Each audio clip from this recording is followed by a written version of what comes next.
Hey guys, today we talk about how can you disable crash reports on your WordPress app. We go to figure out the solution or know how you can do that on your app.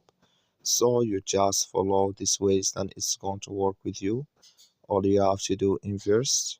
So you just go down, click on your name down here. So then it's going to take you to your profile. It's going to show for you like this. Then all you have to do next, so you just click here on app settings, just click on it. Then you come to next step here, it's going to show for you like this. Click here on privacy settings.